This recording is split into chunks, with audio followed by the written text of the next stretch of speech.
భారత్ పాక్ మధ్య ఉద్రిక్త పరిస్థితులు నెలకొంటున్నాయి. మిత్రదేశాలన్నింటి సాయం కోరుతోంది పాకిస్తాన్. సరిహద్దుల్లో కవ్వింపు కాల్పులకు తెగబడుతోంది.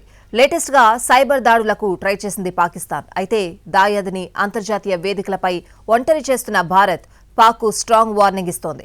మరోవైపు ఐక్యరాజ్యసమితి కీలక ప్రకటన చేసింది. భారత్ పాకిస్తాన్ మధ్య ఉద్రిక్త పరిస్థితులు పెరిగిపోతున్నాయి. ఏ క్షణమైనా యుద్ధం జరగవచ్చనే సంకేతాలు వెలువడుతున్నాయి. ఇలాంటి పరిస్థితుల్లో ఐక్యరాజ్యసమితి కీలక ప్రకటన చేసింది. రెండు దేశాలు సంయమనం పాటించాలని విజ్ఞప్తి చేసింది. సైనిక చర్యలకు దిగొద్దంటూనే భారత్ పాకిస్తాన్ల మధ్య మధ్యవర్తిత్వం కోసం ఐక్యరాజ్యసమితి ముందుకొచ్చింది. ఓవైపు సరిహద్దుల్లో కవ్వింపు కాల్పులకు తెగబడుతున్న పాకిస్తాన్ భారత్పై సైబర్ దాడులకు పాల్పడుతోంది. భారత రక్షణ మంత్రిత్వ శాఖ పరిధిలో ఉన్న వెబ్సైట్లను టార్గెట్ చేసుకుంటోంది. అయితే పాక్ సైబర్ దాడులను భారత్ సమర్థవంతంగా తిప్పికొట్టింది. మరోవైపు ప్రధాని మోడీ వరుస సమావేశాలు నిర్వహిస్తున్నారు. ఎన్ఎస్ఏ అజిత్ దోవల్తో పాటు కేంద్ర హోంశాఖ సెక్రటరీ, రక్షణ శాఖ కార్యదర్శితోనూ భేటీ అయ్యారు. భద్రతా సన్నద్ధతపై, సరిహద్దుల్లో పరిస్థితిపై చర్చించారు. ఢిల్లీలో గత 10 రోజులుగా ప్రధాని మోడీ వరుస సమావేశాలు ఉత్కంఠగా మారాయి. ఇప్పటికే త్రివిధ దళాధిపతులతో కీలకాంశాలపై మోడీ చర్చించారు.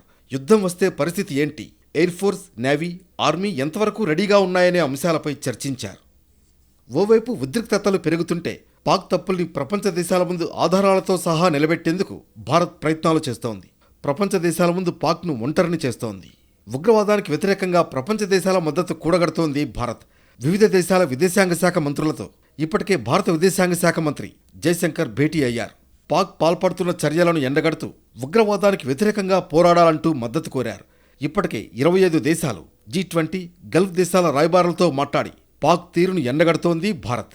ఇక యుఎన్ సెక్యూరిటీ కౌన్సిల్లో శాశ్వత సభ్యత్వం లేని 8 దేశాల నేతలతో కూడా ఫోన్లో మాట్లాడారు జైశంకర్. అటు రాజ్నాథ్ సింగ్ కూడా వివిధ దేశాల రక్షణ శాఖల మంత్రులతో మంతనాలు జరుపుతున్నారు.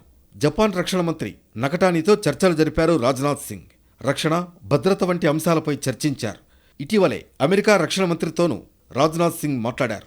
భారత్, అమెరికా రక్షణ మంత్రులు ఫోన్ చర్చలు జరిపారు. భారత్ అమ్ముల పొదిలోకి మరో అస్త్రం చేరబోతోంది. డిఆర్డీఓ రూపొందించిన క్షిపణి ప్రయోగం విజయవంతమైంది. నేవీ అధికారులు MIGIM క్షిపణిని విజయవంతంగా ప్రయోగించారు.